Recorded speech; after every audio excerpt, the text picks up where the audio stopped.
Legal, estamos voltando então. Gente, eu estava aqui então apresentando as pessoas que participam dessa cerimônia de encerramento, se é que a gente pode chamar de cerimônia, uma live de encerramento. Então, comigo estão os diretores da SECRE, Eduardo Piloto e Enio Lobo, e o conselheiro da SECRE, Wagner Siqueira. Todos eles são membros do comitê organizador da FEI-SECRE. Então, eu quero começar esse bate-papo ouvindo de cada um deles as suas impressões, né? Vamos começar pelo Eduardo Piloto.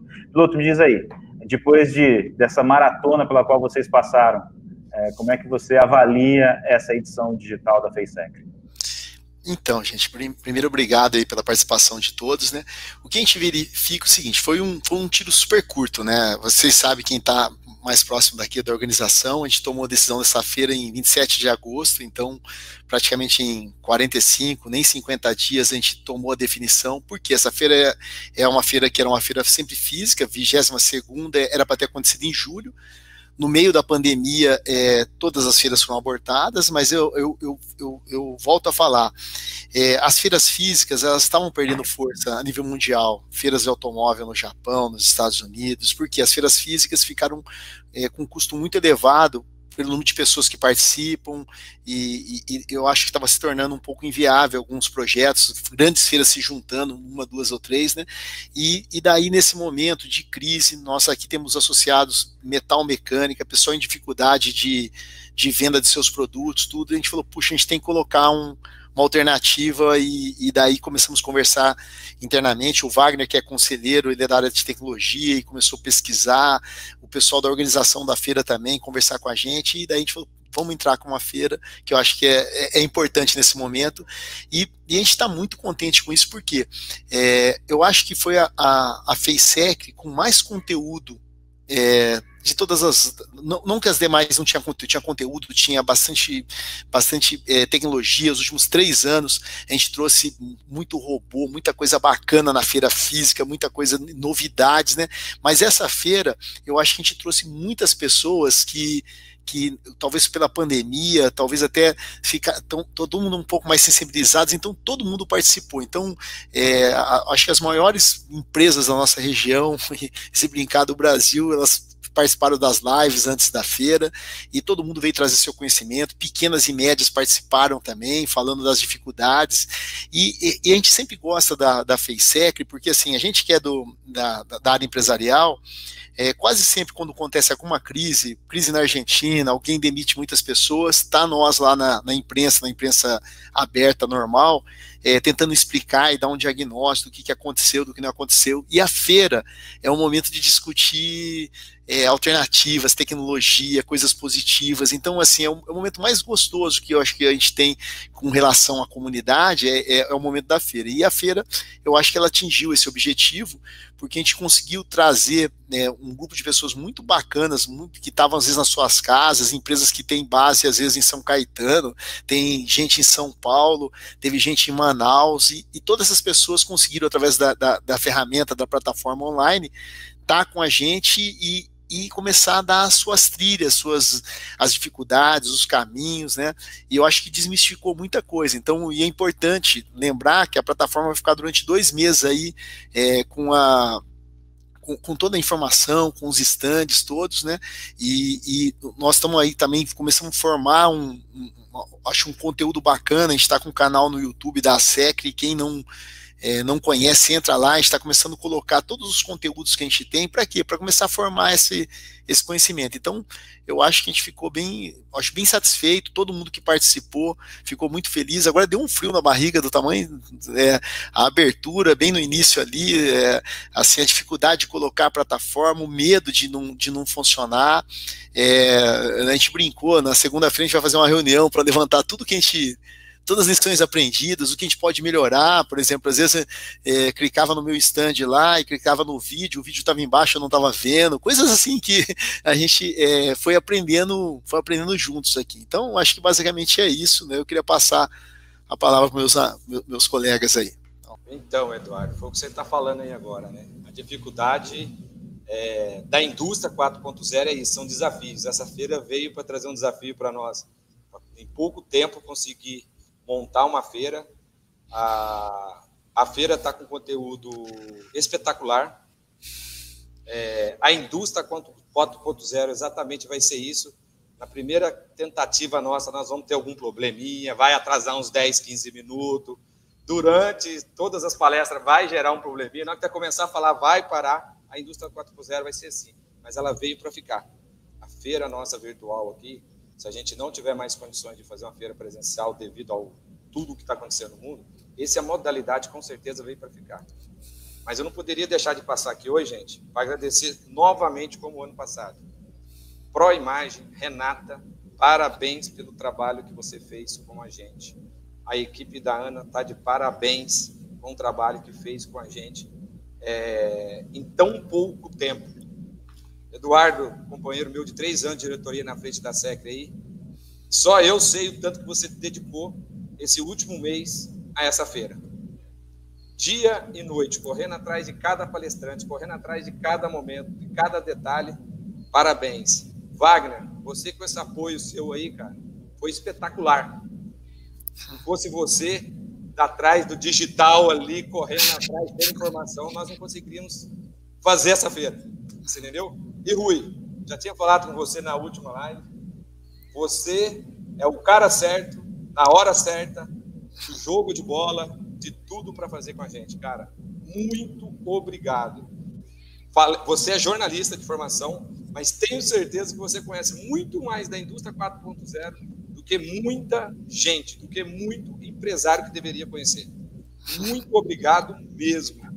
E a todos que puderam participar, as empresas âncoras que estiveram aí nos ajudando, a BOL, obrigado a todos, de coração, pessoal do ITA. Eu vou ficar falando o nome para não poder lembrar. Todos os palestrantes, todas as pessoas que por trás, num período de poucos dias, né, conseguiu transformar isso aqui numa realidade.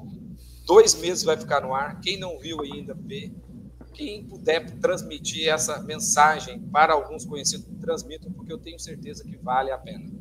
Entendeu? E com certeza veio para ficar.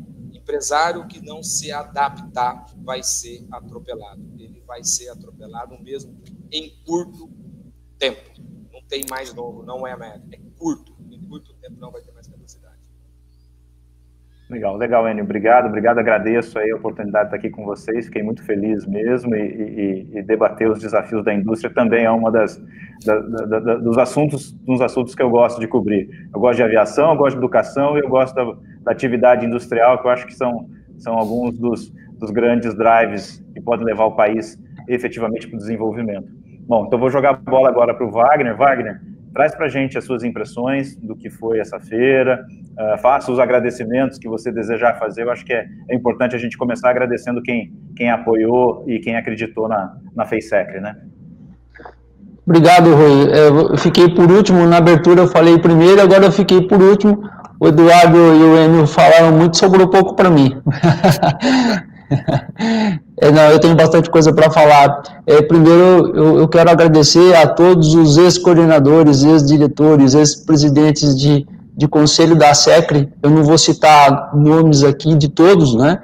Eu vou citar o nome do Francisco Redondo, pai, né? Que foi o fundador da FESMO. Em nome dele, eu homenageei todos os antigos, os nossos antecessores, porque foram eles que permitiram, ao longo de todos esses anos que passaram, que a SECRE fosse o que é hoje, e a FACECRE atingisse esse nível que atingiu hoje, né? Então, nós só estamos aqui porque alguém colocou uma pedra em cima da outra e nós atingimos esse nível.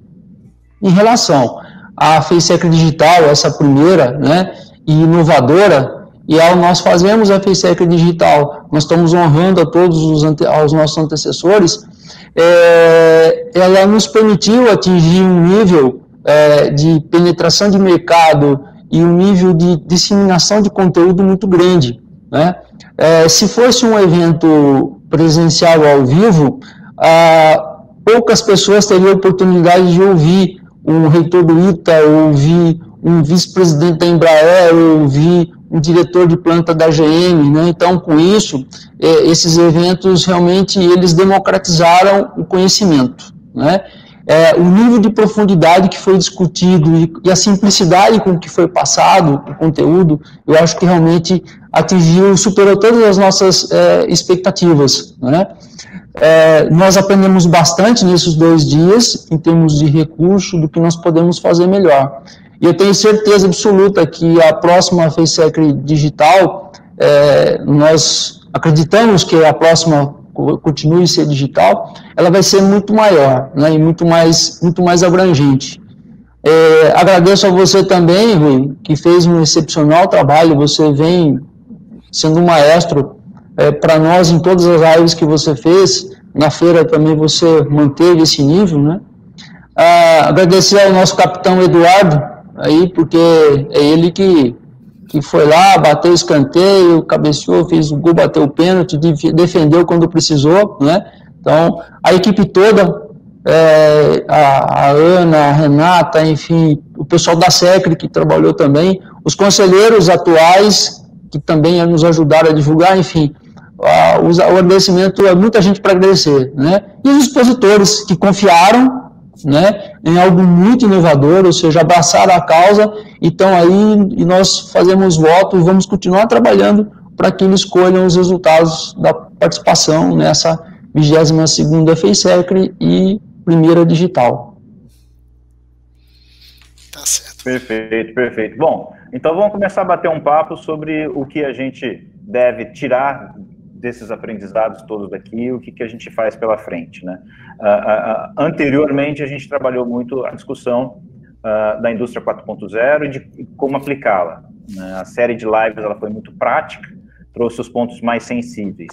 Depois de todo esse conteúdo, depois de todos aqueles encontros e desses 2 dias de FaceSec, como é que vocês estão vendo aí os próximos passos para permitir que efetivamente todo o setor industrial do Vale do Paraíba possa colocar o pé numa indústria com uma integração da automação efetivamente aplicada, trazendo produtividade, trazendo eficiência, trazendo competitividade e colocando a gente em condições de continuar disputando o mercado no mundo inteiro.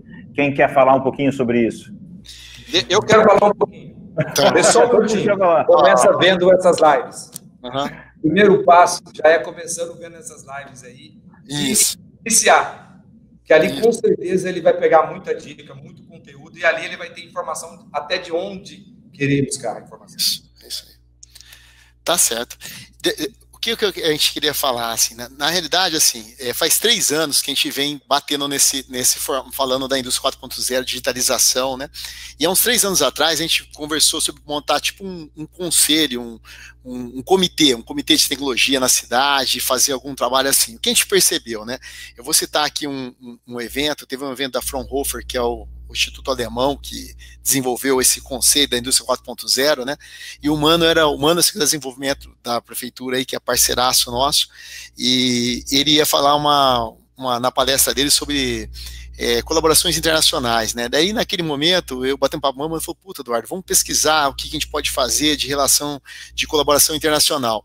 E naquele momento eu liguei para o Ícaro, que foi um dos palestrantes nossos aí da Yaskawa, que é um presidente de uma das maiores fábricas de robô do mundo aqui no Brasil, e ele falou, Eduardo, esse mundo da indústria 4.0, da automação, é uma guerra entre países, ninguém está percebendo aqui no Brasil, e por isso que nós chamamos o poder público também, agradecer o Serginho, agradecer a Patrícia, agradecer o Eduardo Curo, que apareceu aqui também com a gente, os países estão se unindo para vencer essa guerra e trazer a tecnologia para o seu mundo, para a sua terra, né? Trazer fábricas modernas, trazer tecnologia, trazer valor agregado. E ele falou o seguinte, olha, nós vamos ter que achar o nosso caminho. Se a gente for lá bater na Alemanha, a Alemanha vai até passar alguma coisa para nós, mas ela vai guardar mais para ela, porque ela quer ter essa indústria lá, né? E foi esse feedback que a gente começou a pensar nisso. Então, assim, foi como ele falou, a quantidade das lives que tiveram aí, se todo mundo assistir, ouvir e ver o que o pessoal falou, a gente verifica que todo mundo que participou tem conteúdo, sabe, tá sofrendo na trilha, todo mundo falou que não pode errar o investimento, seja a Gerdau, que é gigante, ou seja um pequeno, errou o investimento, ferrou, porque daí você fica mais difícil você retomar, né? Então, o que a gente está pensando em fazer, pensando no que nós vamos fazer, nós vamos pegar esse grupo todo que participou, essas empresas grandes, pequenas e médias, e a gente vai rapidamente montar um formato de um comitê, alguma coisa assim, e a gente vai começar a criar compartilhar mais as informações entre nós, a gente vai puxar a academia perto, que já tá, o ITA estava aí, o presidente do IPT estava junto, o Invoz tem uma pegada de educação, a gente tem uma aproximação muito boa com o poder público. Então qual que é a nossa ideia? A SECRE quer ser um hub de conexão. Nós vamos trabalhar juntos para chamar a Bayer, chamar a Johnson, chamar a Embraer, a GM, a Samsung, não sei se eu lembro, esqueci, a BAL, que foi um parceiraço na feira, chamar todos eles e vamos aproximar todo mundo, ver o que cada um tem, e com isso a gente criar trilhas para quem está mais adiantado vai dar as dicas e os outros vão seguindo, porque não existe indústria 4.0 só com o grandão lá. A indústria 4.0 tem que ter todo mundo, a cadeia inteira, né? Então, assim, olhando de futuro, nós vamos colocar isso em prática e rápido, ou seja, para a próxima FaceSec daqui a um ano, não sei se vai ser daqui a um ano, se a gente vai mudar essa periodicidade e tal, com essa tecnologia, mas assim, a gente quer que todo esse pessoal que nós ficamos próximos agora, nós não vamos deixar de distanciar, vamos se aproximar, vamos compartilhar e fazer um plano aí para fazer um trabalho diferenciado na nossa região, de tal forma que a gente dê um exemplo aí para frente. O Enio fala, o Mano também fala, a gente tem que escolher assim, o dia que alguém falar assim, 4.0, São José dos Campos, sabe assim, a gente tem que bater esse apelido, esse carimbo aí, e a gente viu que tem empresa com conteúdo para isso aqui. Legal, legal. Wagner, quer complementar? Sim, o que eu senti mais nas lives pelas quais nós fizemos, e agora na feira também, é a disponibilidade, a disposição dos grandes, né? A BOL hoje, a apresentação da BOL, no final, os palestrantes se colocaram à disposição para receber empresas lá e debater e trocar experiência, trocar figurinhas em relação ao que se pode implementar de novas tecnologias, né? Isso é uma porta que se abre para as pequenas e médias, que até então ela existia, mas talvez ela não fosse acessível, né? A forma como todos os grandes executivos que fizeram as palestras hoje e ontem também se dispuseram a fazer, ou seja, é uma possibilidade de relação entre o pequeno e os grandes que já aplicam. Isso em nível de transmissão de conhecimento seriam anos se fosse só na teoria. Isso vai em meses agregar na prática. Então, acho que isso foi o grande resultado inicial que nós temos desse processo, que é um caminho mais longo, né? Nós temos aí uma boa maratona para percorrer e atingir e disseminar para todas as pequenas e médias esse nível de conhecimento que é tão necessário hoje para a indústria. Eu vou trazer uma contribuição aqui para esse papo, para a gente dar mais um salto aqui na nossa discussão. A gente está falando de uma indústria que vai ser cada vez mais inteligente. Quando a gente faz esse passo para uma indústria 4.0 altamente integrada, com análise de dados, com tomadas de decisões vindas da inteligência artificial, porque é para isso que a gente está arrumando, a gente está seguindo um passo que existe um autor chamado Yuval Harari, ele é um historiador israelense, e ele escreveu alguns livros que falam um pouco sobre o que vem pela frente no século XXI, e ele faz algumas projeções que são bastante interessantes e estão ligadas com essa transformação que a gente está passando. Um deles é Sapiens, uma breve história de tempo, 21 lições para o século XXI, são alguns dos livros que ele escreveu. O que ele traz nesse conceito dele? Que essa capacidade de desenvolvimento dessa inteligência, do machine learning, da máquina que aprende, do robô que consegue tomar algumas decisões e que tira do cenário a necessidade de uma intervenção humana, e é muito que a indústria 4.0 está chegando. Não é mais o robô fazendo a atividade repetitiva, é só a linha de produção tomando algumas decisões sem a necessidade da interferência humana, interligada com o grande fabricante, seu grande cliente, que vai passar inputs para você, e esse sistema como um todo vai começar a tomar decisão. Onde é que ele quer chegar com essa análise dele? Ele chega no ponto a dizer o seguinte, que a mão de obra barata, que hoje é um grande diferencial de países em desenvolvimento, como o Brasil foi e vem sendo há muito tempo, como a China era, ou seja, levo minha produção para lá porque sai mais barata a mão de obra. como passa a ser menos necessária a intervenção humana, essas indústrias podem voltar para os grandes centros que são detentores da tecnologia.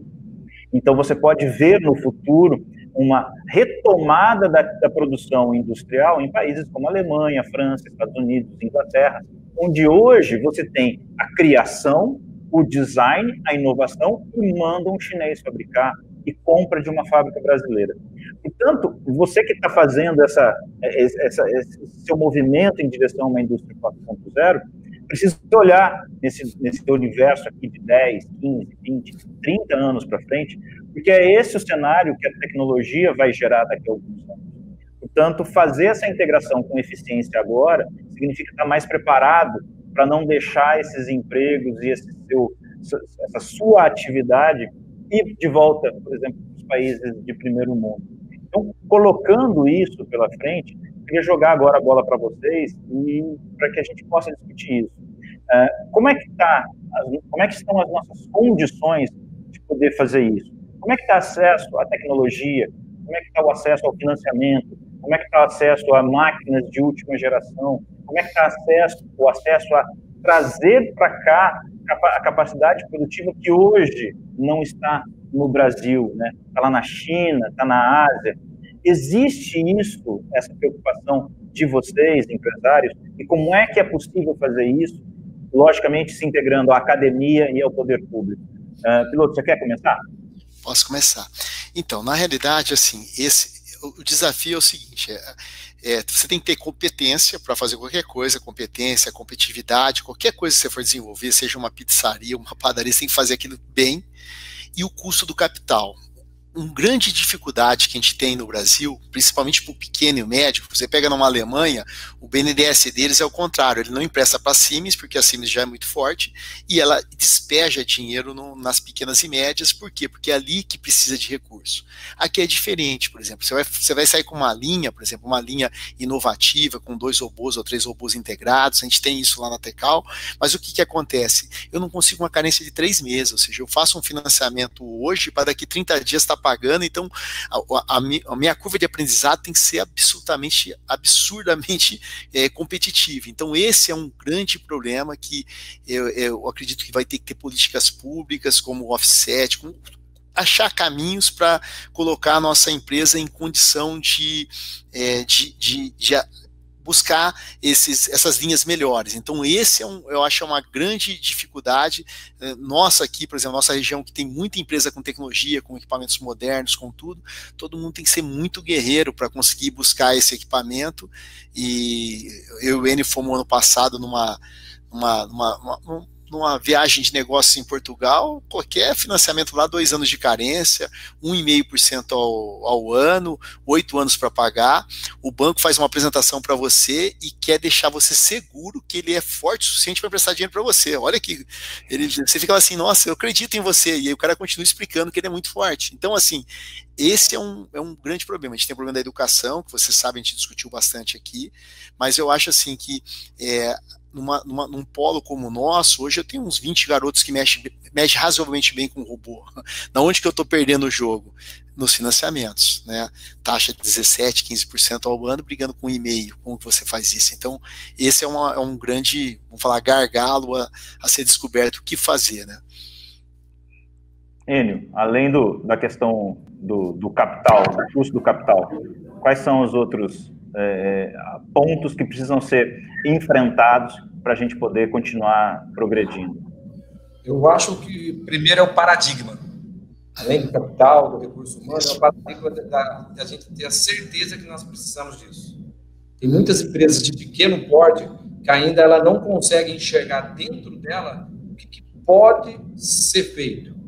E, como você comentou, toda a cadeia precisa de se adaptar. Quando a gente fala de toda a cadeia, não é só o robô que vai apresentar que tem que ser 4.0. O seu sistema de informação dentro da fábrica tem que ser 4.0. A sua área de RH, recursos humanos, tem que ser 4.0.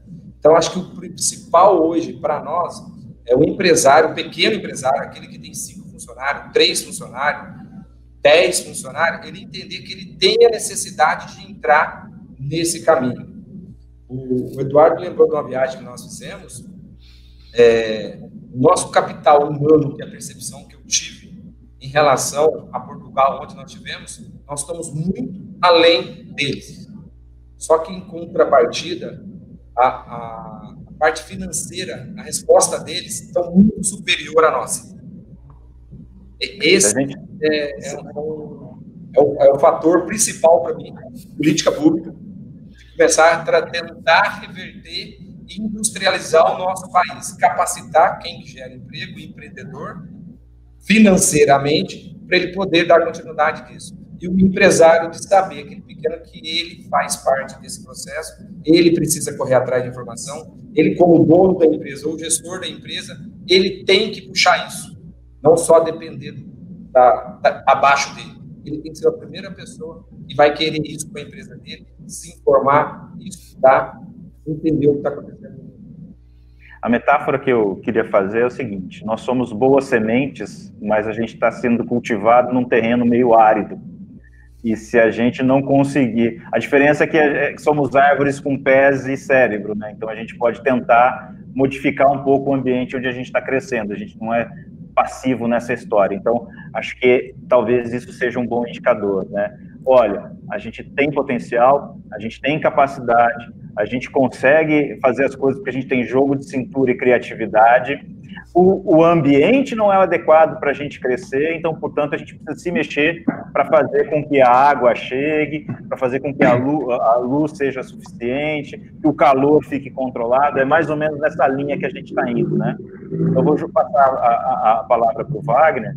E, Wagner, diz para a gente, na tua visão, como é que a tecnologia pode ser um aliado e quando é que o empresário estará preparado efetivamente para entender essa importância da tecnologia e da integração do sistema? Quando eu olho, eu sou da área de tecnologia, né, mas quando eu olho para a indústria e eu olho da realidade do comércio mundial, eu imagino que há 500 anos atrás, quando os exploradores chegaram aqui, eles trocavam espelhinhos com os minérios que extraíam daqui, né?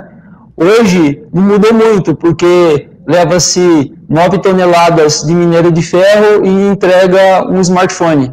E essa é a equivalência, né? 9 toneladas de minério de ferro contra um smartphone. Então, assim, a gente continua muitas vezes exportando matéria-prima e trazendo o que agrega valor e que, de fato, geraria mais riqueza para o país, né? Especificamente em relação à tecnologia, no Brasil nós temos, e eu sendo da área de tecnologia e enfrentando a oferta que eu faço para os nossos clientes, existe a tecnologia, várias soluções de nuvem, fornecedores de software. O que barra de fato é o que o Eduardo falou no começo da fala dele, fonte de financiamento. Como as empresas, o caixa delas, às vezes não favorece, elas têm dificuldade de ter acesso, até num bom software de gestão, né? Porque se uma empresa hoje, de qualquer área, e especificamente mais a industrial, se ela usar as ferramentas de gestão bem desenvolvidas, bem aplicadas, ela teria uma racionalização nos seus processos e ela teria uma economia de recursos, né? Ou seja, a tecnologia está aí, está disponível, ela é local, não necessariamente de fora, mas falta a fonte de financiamento para poder aplicar no dia a dia nos negócios. Um cenário de moeda, principalmente pensando na questão do câmbio, né? Um cenário em que a gente pudesse ter aí uma previsibilidade sobre cotação, né? Para que a gente pudesse estabelecer estratégias de longo prazo, seria algo importante para o setor começar a buscar novos clientes lá fora, quer dizer, ampliar a capacidade de exportação desse setor. Piloto, você pode falar um pouquinho sobre isso? Deixa eu só concluir um pontinho importante para o Eduardo, né? Um exemplo, eu entrego uma das soluções que eu entrego, uma assinatura mensal para um usuário custa $11. Isso é muito, é pouco. $11 não é muita coisa, mas quando converte o câmbio, isso fica caro. Uma empresa que tem 60, 70, 80 assinaturas do mesmo produto, a conta fica cara, né? E aí fica difícil, fica complicado para ele. Desculpa, Eduardo, ter atrapalhado. Imagina, que é isso. Tranquilo. Posso? Deixa eu falar. Fique à vontade. Então, deixa eu falar, assim, o câmbio, assim, é engraçado. O câmbio, de um lado, ele nos ajuda em algum momento, né? Por exemplo, a minha empresa é Autopeças, a gente tem concorrentes, até 2014, praticamente 100% do produto que eu faço, que é para ar-condicionado automotivo, dos carros aqui na América Latina, nós fornecemos. De 2014 para cá, os chineses, indianos, poloneses começaram a engolir o mercado e nós estamos com 70% do mercado, mais ou menos. Daí, nesse momento que o câmbio ele eleva, daí a gente começa a ganhar volume de novo, novamente.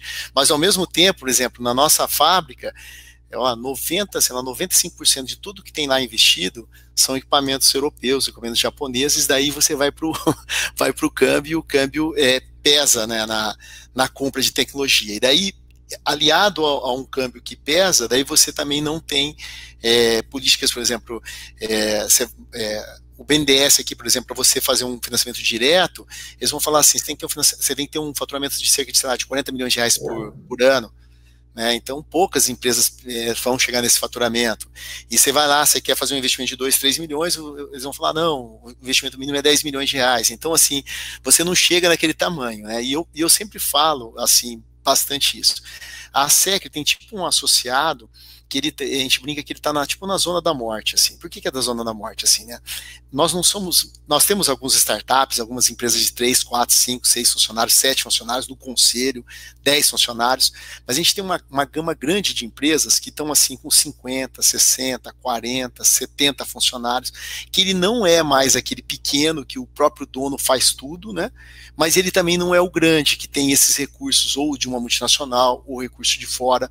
Então nós estamos realmente na zona da morte, né? E nesse ponto a gente tem que buscar esse compartilhamento, né? Vou aproveitar para falar aqui, por exemplo, o Parque Tecnológico. A gente está próximo, mas cada vez a gente tem que ficar mais próximo. Eles estão com uma feira agora, acho que daqui uma semana, RM Vale TI, que é uma feira de tecnologia.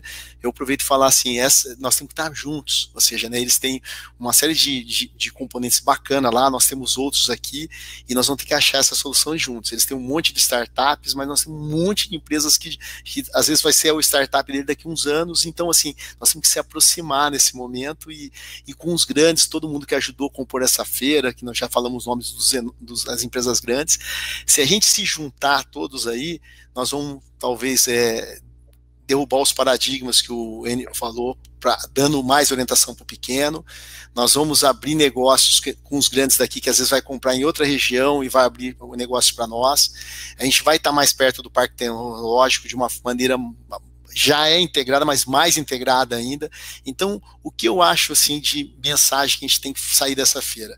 Eu estou super ansioso para a semana que vem contactar todo mundo que participou e a gente falar, cara, vamos montar uma agenda, vamos ver para que lado nós vamos, né? Vamos compartilhar, vamos já aproveitar a própria RM Vale para levar essa discussão para lá também e pegar o grupo lá também e juntar, e quem sabe o ano que vem a gente vai estar uma região muito forte, né, com essas empresas fortes que precisam das startups do parque, precisa das empresas da zona da morte nossa, precisa de todo mundo, né? Então eu acho que assim e a gente não pode só depender do câmbio, porque a hora que a gente depender só do câmbio, o câmbio sobe, o indiano perde, eu ganho. Não, nós temos que ter alguma coisa a mais. Ou seja, o governo teria que ter uma política, efetivamente, que trouxesse alguma estabilidade para o câmbio, que não fizesse essas oscilações tão danosas, que uma hora está bom, outra hora está ruim, uma hora é bom para você comprar, outra hora é bom para você vender, mas a hora de comprar, às vezes não coincide com a hora de vender, e aí você está enrolado, né? Às vezes você tem que fazer um investimento quando o câmbio está caro, e aí quando você termina de fazer seu investimento que você está faturando, o câmbio muda e você fica desfavorecido na exportação, demora mais para você ter o seu retorno. Isso. Ou seja, a gente precisa ter uma política em que a gente confie numa estabilidade para que aquelas oscilações estejam dentro de um range que não mate ninguém, né? E mantenha a competitividade do setor. E o que você está falando, eu chamaria isso de um ecossistema, quer dizer, é um ecossistema em que há uma rede, uma interligação entre todos vocês, né, independentemente do porte, independente do que vocês fazem, essa integração traz para vocês mais competitividade, mais conhecimento e torna o acesso de vocês ao mercado com acesso com melhor qualidade. E aí para falar de ecossistema que eu quero jogar a pergunta para o Enio.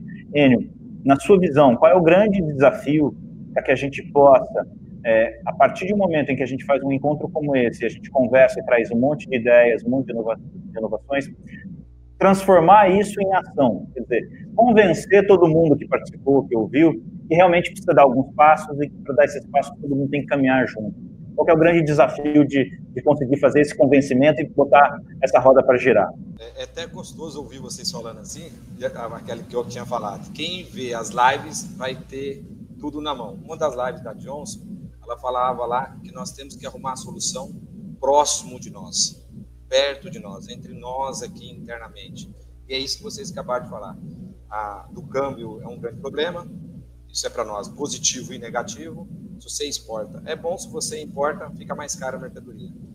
O nosso desafio que a gente precisa, eu acredito, o Eduardo falou que há 3 anos atrás nós tentamos juntar com o Poder Público de São José dos Campos, municipal, e de alguma forma montar um grupo e começar a puxar isso. Nós precisamos sim de alguém que puxe isso. Eu acho que precisa de ter, nós temos o Fraunhofer Mundial que puxou a indústria 4.0. Nós precisamos ter alguém no nosso local aqui próximo de nós que ele vai puxar isso, aonde ele consegue falar com os grandes e ao mesmo tempo retransmitir para os pequenos e conseguir ajudar os pequenos a se desenvolver. Nós precisamos, não é só a academia, não é só as empresas, não é só o poder público. Pegar um exemplo, um profissional de cada, um do poder público, um da academia, um das empresas, se juntar e esse grupo começar a trazer o restante. Ter um representante. Ter um apelido de cidade 4.0, eu sempre comentei com o Eduardo, mas também quer falar do apelido? Vai lá que aquele grupo ali fala e representa muito bem. Você entendeu? Nós precisamos, sim, de um âncora puxando as empresas tanto mais próximas, para se aproximar. A grande se aproximar da pequena, que ainda tem muito dificuldade disso acontecer. O acesso para quem é pequeno até uma grande, ele é muito restrito. E da grande, às vezes ela não conhece em volta dela, não conhece quem que é. A Bal, que está aí hoje, ela participou da feira ano passado com a gente. Esse ano é um dos nossos apoiadores. Ela não conhecia o mercado que ela tinha em volta dela, da nossa região. Só para você ter ideia. Com isso, essa feira do ano passado e desse ano já estreitou relação. E é isso que eu estou falando. Ele precisa de ter um local, um lugar onde puxa a informação, onde consegue tirar dúvida, onde o pessoal traz coisa para a gente buscar atrás de profissional. Então, não sei te falar o nome correto, mas vamos falar. Nós precisamos realmente de uma referência. Onde que nós devemos buscar? Isso a gente vai precisar de um representante do poder público, um representante da academia e um representante das indústrias. A gente conseguindo montar uma equipe dessa, com certeza a gente vai andar muito mais rápido. Ou seja, estamos falando de liderança, uma liderança positiva, uma liderança que agregue e que possa aí colocar em prática esses projetos todos e de forma que todo mundo, no final das contas, saia ganhando. Tudo bem que no final, talvez algumas empresas ganhem um pouco mais, outras ganhem um pouco menos, mas o importante é que esse ganho seja positivo para todo mundo, para que isso comece a valer a pena e faça com que as ações entrem a roda gire, porque a gente sabe qual é a direção, vocês já deram a direção é de uma indústria muito mais inteligente, né? Qual é o caminho? O caminho é crescer, o único caminho é crescer, porque senão seremos todos engolidos pelos nossos concorrentes, porque a gente não está mais brigando com o estado vizinho, nem com a região vizinha dentro do estado de São Paulo, a gente está brigando com o cara no mundo inteiro. Wagner, vou jogar a batata quente para o teu colo e me diz uma coisa, como é que a gente pode fazer esse processo como um todo a partir de uma transição que está vindo aí pela frente na direção da SECRE, né? A gente vai ter uma dança das cadeiras, é hora da renovação. Como é que essa turma que vem logo na sequência pode dar continuidade a esse processo? Isso é muito importante, né? Não fazer o processo de uma gestão como muito político acaba fazendo, né? Acabou a gestão de quem entra joga tudo fora. Não, a ideia é continuar. E como é que a gente faz isso uma transformação, com o rearranjo que vem pela frente. Me permita até eu vi uma frase da pessoa que criou o 99, né? Ele disse que ouvia do pai dele que 2 bacias de ideia vale 10 centavos, né? O que vale é a execução, e de fato né? E a nossa missão agora é transformar todos esses debates que nós levamos a cabo em ações de fato, né? Para que a coisa realmente aconteça. Eu vejo que nós estamos no caminho certo, porque eu vi a disposição dos grandes, que detêm um conhecimento maior, em abrir isso e trazer o pequeno para ele, né? No período passado, há cerca de 2 anos atrás, a SECRI tinha uma ação que era fazer visita entre as empresas. Então, as empresas se visitavam, né? Juntavam um grupo de empresários e ia visitar. Dessas visitas surgiram negócios e surgiram trocas de experiências, e foi muito positivo, né? Depois o Eduardo pode falar mais disso, o Enio também. Em relação ao novo conselho que vai chegar, né, lá no futuro, a partir de janeiro, há um grupo novo de conselheiros que vem da área de tecnologia, que vem de indústria, e o objetivo é criar as comissões temáticas, né, criar os grupos de trabalho permanente, e cada grupo focado numa ação específica, né? Então, por exemplo, Indústria 4.0. Nós queremos pegar, por exemplo, o André, que é da Ômega 7, que vai fazer parte do conselho com a gente, e ele vai fazer parte, né? Ele ainda nem sabe, mas ele vai fazer parte, está sabendo agora, ele vai fazer parte desse grupo, né? Pegar o Renato, da Legado Usinagem, a gente vai trazer ele também, e vamos pensar em ações que possam disseminar esse conceito. Desculpa se eu falei algo que eles não sabiam, mas é essa a realidade, né? E é uma continuidade do trabalho que vem sendo feito ao longo das últimas 2 gestões pelo Eduardo, pelo Enio e pelo Cláudio também. Só para te avisar, eu acabei de olhar quem está online no chat, e o André está lá. Então, agora, se ele não sabia, ele está sabendo a partir de agora. Mas é o melhor. Se ele não souber, ele está logado e não está prestando atenção. Você vai descobrir. Isso aí, 4.0. Só mandou o sinal para ele e agora ele se vira para criar o movimento. Mas é verdade, o André esteve com a gente nas lives e ele foi uma das pessoas que desmistificou esse processo, né? De que não é para pequena, que isso é só coisa de grande, que isso envolve grandes investimentos, é um volume de dinheiro muito grande, e pelo que ele trouxe para nós, não é assim, lógico que não é de graça, mas não é proibitivo, e os ganhos são muito grandes para o investimento que tem que ser feito, desde que quem faz o investimento faça a lição de casa antes e olhe efetivamente para a sua empresa, identifique quais são os seus gargalos, para que você não automatize ou que você não aumente o tamanho do gargalo a partir do momento que você acelera e dá inteligência para a sua produção, porque senão ela trava nesse ponto, né? Então isso foi uma coisa que ele trouxe, e vamos ver agora esse desafio aí de botar isso para frente no próximo ano. Piloto, você está dando risada aí, o que você está pensando nessa? Você está pensando assim, eu estou saindo não serei eu que vou liderar esse movimento, tem outro lugar. Como é que fica? Qual é o teu papel a partir da renovação na virada do ano? Tá certo, então, os novos diretores é o Enio, que é continuação do nosso trabalho, né? O Wagner está com a gente já há muitos anos, aí praticamente o Wagner, ele todo lugar, são três diretores, e isso ajuda, porque todo mundo tem suas empresas, tudo, e um vai cobrindo o outro.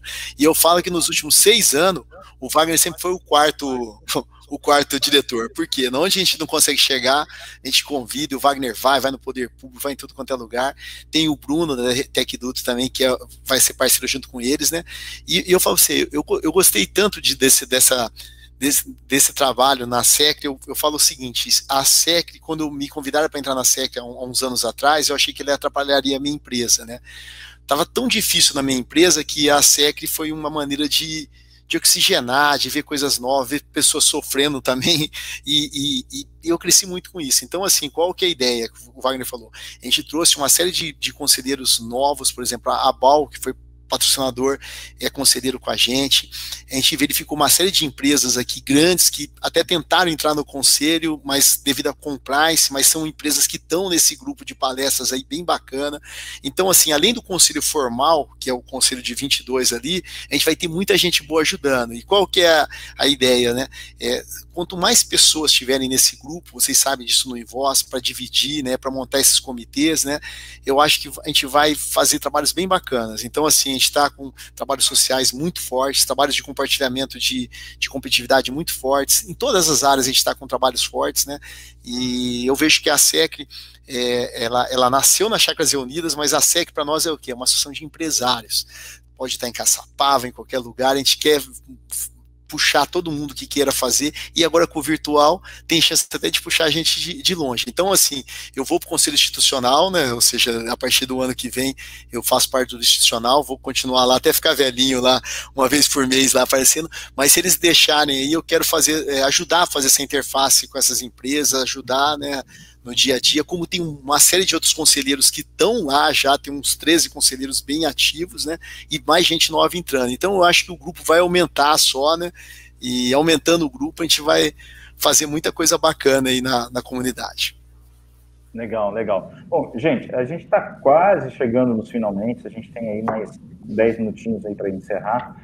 Queria ouvir de vocês aí a palavra final. Eu sei que vocês já fizeram um balanço do que foi essa feira, a gente já falou muito do que vem pela frente, mas eu acho que a gente podia tentar amarrar isso com esse brainstorm que a gente teve aqui nesses 45 minutos aqui, o que a gente pode ter como uma palavra final para encerrar essa primeira edição digital da 22ª FACECRE. Vou jogar a bola para o Enio e vou colocar ele aí na fogueira, porque o Wagner já disse que ontem ele abriu, e hoje ele foi o último a falar na hora que a gente começou aqui a nossa rodada.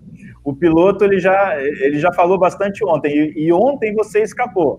Só bonitão sorrindo na tela. Agora você tem essa incumbência. Vamos lá. Vamos lá. Primeiro, eu vou complementar o que o Eduardo falou ali, Rui, e vou dar o meu exemplo. O Enio, antes da SECRE, era uma pessoa. A SECRE, esses conselheiros que tem ali, esses bate-papos, essas reuniões que nós temos lá, eles fez eu me tornar o empresário que eu sou hoje. Com certeza que nos próximos 3 anos, que eu estou entrando com o Wagner e o Bruno que está vindo aí, eu vou passar por outra transformação. Fazendo um paradigma entre as duas, comparação entre os dois, a indústria 4.0 é isso, gente.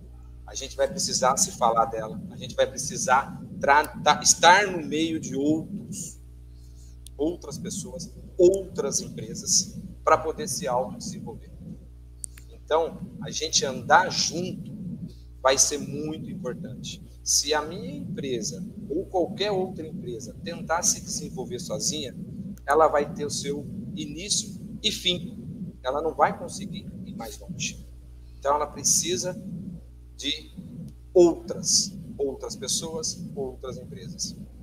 Para mim foi um orgulho ficar com o Eduardo esses 3 anos aí.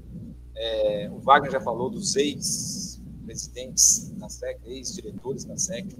Se você conseguir entrar um dia no site da SECRE, você vai ver ali história de 20 anos, de 30 anos, lá de 93, o pessoal brigando por aquilo ali, e o tanto que a SECRE transformou nesse período. Essa feira desse ano, por ela ser virtual, ela já começou com inovação. Vamos dar continuidade nisso, né, Wagner? Nós dois aí, junto com os conselheiros novos. E nós temos muitos desafios para frente, que é a da pergunta anterior. Como nós juntarmos isso? Então, a mensagem que eu passo primeiro de tudo é agradecimento a todos que participaram da feira, agradecimento a todos que fizeram parte da história da SECRE, uma boas-vindas para todos que querem vir fazer parte da SECRE nessa nova empreitada. E no mais é isso. Saber que, para mim poder crescer, eu preciso de vocês, empresas e pessoas e empresários. Tenho certeza, se a gente trabalhar junto, com certeza nós vamos mais longe. O que eu aprendi nessas lives quanto mais empresas nós juntar para conversar, mais longe eu vou como empresário, mais longe a minha empresa vai crescer como empresa. Bom, o que você está falando aqui é uma coisa que pode parecer chavão, mas essa união de vocês faz vocês maiores do que a soma de cada um individualmente. Isso pode ser muito batido, mas esse seu depoimento diz muito sobre isso. Eu estou recebendo mensagem da Renata. A Renata diz assim que a gente já estourou o tempo, a conversa está boa, eu estou estendendo demais, mas então eu vou pedir para vocês correrem só para não deixar só o Enio falando, que eu prometi para ele que ele não seria o último, que ele seria o primeiro. Então, por favor, Wagner, fala um pouquinho, dá o seu fechamento para a gente poder encerrar. Tá bom. Eu, embora eu tenha só 30 anos, né? Completei 30 anos no ano passado, esse ano eu vou completar 30 anos de novo. Eu já fui em alguns eventos da SECRE, um deles foi uma viagem para Brasília, isso aconteceu há mais de 10 anos, não vamos colocar exatamente no tempo certo, né?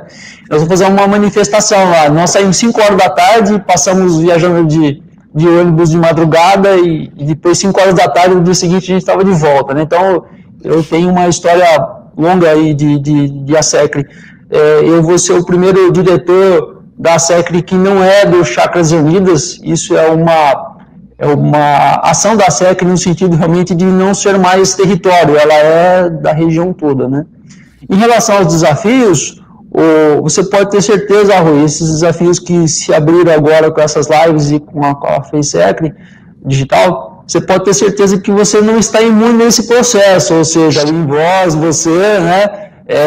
Agora que você falou do assunto, você está no meio, ou seja, botou a mão, vai ter que ajudar, né? Eu sou bom para dar pitaco. Então é isso, eu quero agradecer mais uma vez, né, aos patrocinadores, não vou citar todos os expositores, mas aos patrocinadores, a BOL e ao Grupo São José Saúde, que acreditaram mais uma vez na SECRE, né? E agora eu passo a bola aí para você dar sequência. Muito obrigado. Eu que agradeço. Piloto, você abriu, você encerra. Tá certo. Gente, assim, é só agradecer e falar para vocês, assim, essa feira ela é o começo de um monte de coisas novas. Então, a partir da semana que vem, quem participou, quem não participou, você vai ver, a gente vai colocar um monte de coisas aí para acontecer, né? E os 3 novos diretores ali vão ter muito trabalho de 2021 a 2023. E a gente vai estar junto lá para fazer acontecer. Obrigado, Rui, obrigado a todo mundo, obrigado a todo mundo mesmo que participou e daqui a pouquinho já tem a nova FaceSec chegando de volta aí, tá bom? Legal. Eu só vou falar uma última coisinha, e acho que é super importante porque serve como exemplo de como as coisas funcionam bem quando os interessados se unem para isso. Eu acompanhei, como jornalista, os debates sobre a nova lei do aeronauta. E era uma modificação na legislação sobre carga horária de pilotos e tudo mais, e isso começou a confrontar muito com os interesses dos pilotos, com foco na segurança.